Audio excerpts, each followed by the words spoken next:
Philippe Lefebvre, ingénieur en sécurité sanitaire, et j'habite à La Croix-Saint-Lefroy. Alors, moi je suis venu à l'écologie par mon métier. Je suis préventeur de risques, j'ai fait beaucoup de prévention des risques en entreprise, donc des risques physiques. Et mon questionnement professionnel a toujours été de remonter à la source des risques.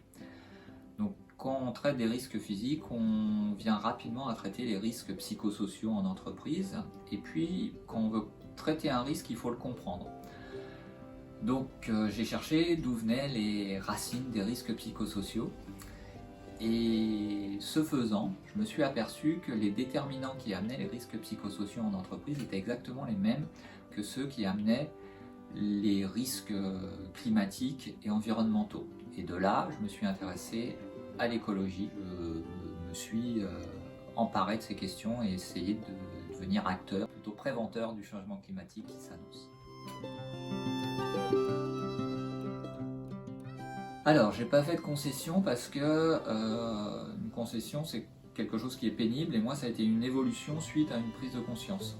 Donc tous les changements qui se sont opérés, consommer différemment, essayer d'être plus autonome, réduire ma consommation d'énergie par exemple, je l'ai fait parce que je suis convaincu que c'est nécessaire et je l'ai fait progressivement. Tout ce qu'on a fait, on l'a fait progressivement. Par exemple, moi je mangeais énormément de viande avant, je mangeais de la viande à tous les repas, et j'ai pas honte de le dire. Maintenant j'en mange une fois tous les 15 jours et ça me manque absolument pas parce que j'ai appris à cuisiner différemment. Enfin, j'ai des certitudes scientifiques là-dessus, sur le fait que manger de la viande c'est très impactant pour le climat et ça a un levier de réduction des gaz à effet de serre. Donc j'ai fait ça tranquillement.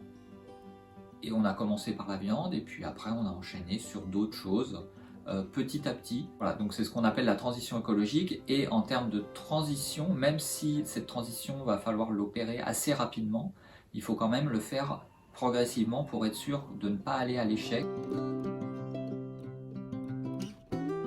À la maison, on a mis en place un potager qu'on faisait depuis plusieurs années.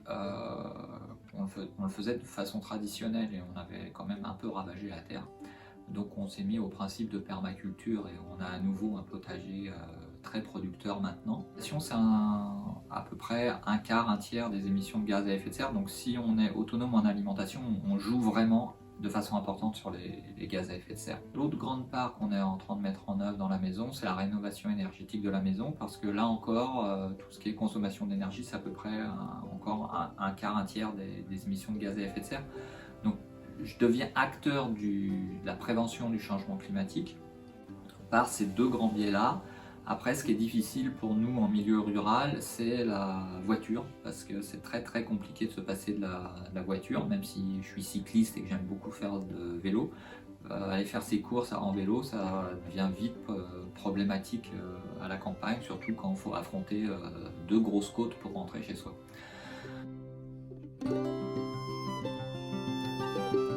C'est en début 2019, ça doit être en février 2019, j'ai été recontacté par quelqu'un qui habitait le même village que moi. Quelqu'un que j'avais rencontré sur un jardin partagé. Il m'a dit, plutôt que de prendre notre voiture et d'aller faire du jardin à 15 km de chez nous, créons un jardin à La Croix-Saint-Lefroy. J'ai tout de suite dit oui, mais en lui précisant que ma vision de l'écologie ne se limitait pas au jardin participatif. Il a adhéré entièrement à mon discours et on a créé en avril 2019 Transitionneur. Donc l'association Transitionneur qui a pour objectif de sensibiliser nos concitoyens au réchauffement climatique, à l'urgence climatique et à la transition écologique qui va devoir s'opérer, qu'on le veuille ou non. On a une association qui a regroupé dès le départ, qui a regroupé 30 adhérents qui nous sont restés fidèles malgré les 2 confinements qu'on a traversés. Et nos objectifs sont essentiellement pédagogiques et se focalisent sur 3 axes. Toutes les décisions de l'association se prennent de façon collective en assemblée plénière et il y a un bureau de l'association qui est chargé de coordonner la mise en œuvre. Donc les 3 axes d'action, c'est le jardin participatif, puisque ça c'est vraiment quelque chose qui est toujours plébiscité quand on parle de transition écologique, le jardin participatif ça arrive en premier. Deuxième axe de travail, c'est les changements des modes de consommation avec ce qu'on appelle le zéro déchet, les produits faits maison, etc. Et le dernier axe, c'est tout ce qui a trait à la biodiversité, qui est aussi très plébiscité en ce moment. On a notamment fait des ateliers nichoirs où les participants bénéficient d'une petite conférence sur la perte de biodiversité, puisqu'on a la chance d'avoir une conférencière dans notre association. Et à l'issue de cette conférence, les gens sont invités à réaliser eux-mêmes. On leur prépare des kits nichoirs. Ils assemblent le kit, c'est toujours un moment de grande convivialité et chacun repart très fier avec son petit nichoir à mésange, à chauve-souris, à hérisson, peu importe, enfin, ça dépend le thème de la conférence. Et dans le cadre de la préservation de la biodiversité, on a également un projet à plus long terme en partenariat avec le CNRS, un projet qui s'appelle Mon village espace de biodiversité et qui a pour but de sensibiliser les gens à la perte de biodiversité et de faire en sorte que d'une attitude passive, ils deviennent acteurs de la préservation de la biodiversité.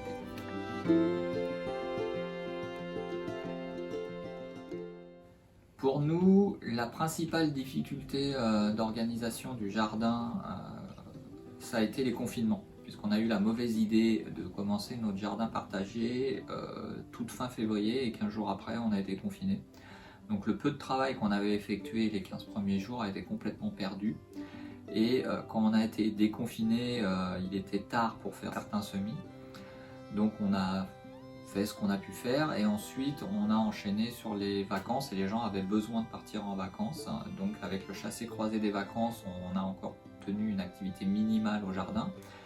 Mais ça ne nous a pas du tout abattus, ça n'a pas mis à mal notre détermination.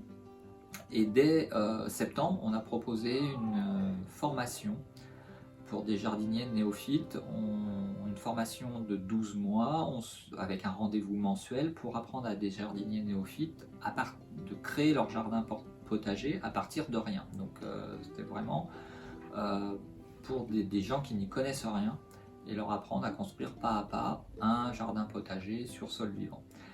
Donc on a réussi à faire 2 séances et après on a été confinés. Ce qui est aléa climatique, on est dans une région qui est préservée en Normandie, donc on n'est pas trop embêté par ça. La limite cette année c'est vraiment le confinement.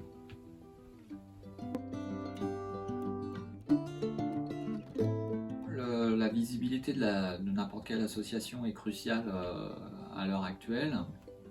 Alors maintenant, nous, on est vraiment très attachés à avoir une communication qui reflète ce que l'on fait réellement dans l'association. Donc on ne veut surtout pas vendre du rêve, on veut qu'il y ait un équilibre entre la mise en avant, la mise en valeur de ce qu'on fait et la valeur intrinsèque de ce qu'on fait.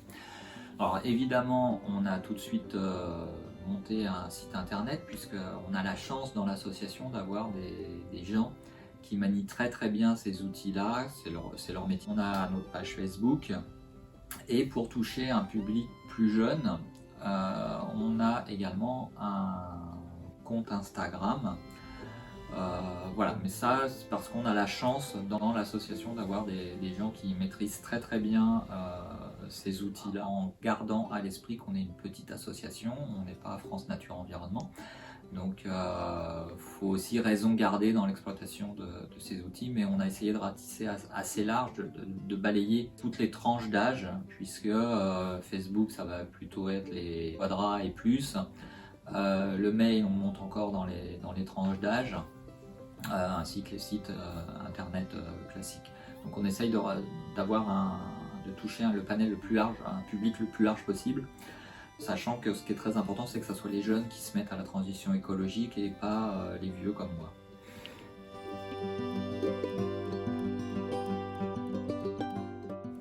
On est dans une situation désastreuse. Le terme d'urgence climatique est absolument bien choisi. Quand on parle d'urgence pour un être humain, on parle d'urgence vitale.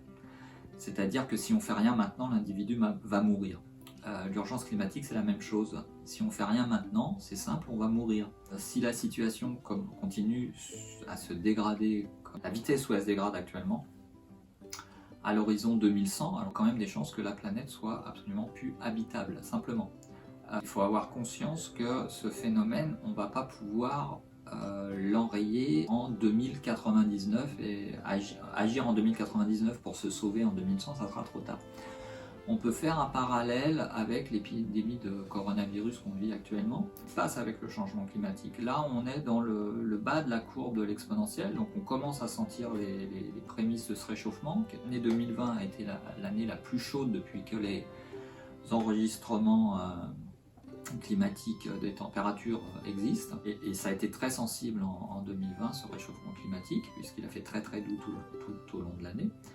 Donc il faut avoir conscience que ça va faire que se dégrader et se dégrader de plus en plus vite, que ce soit pour le réchauffement climatique ou pour la biodiversité. Donc la situation est absolument désastreuse et elle est doublement parce qu'il y a très peu de gens qui ont conscience de ce dérèglement parce que c'est pas encore complètement palpable. Le jour où on aura des canicules qui iront de début juillet jusqu'à fin août, ça sera complètement palpable et là on dira bah oui, il y a un réchauffement climatique, mais évidemment ça sera bien trop tard pour agir.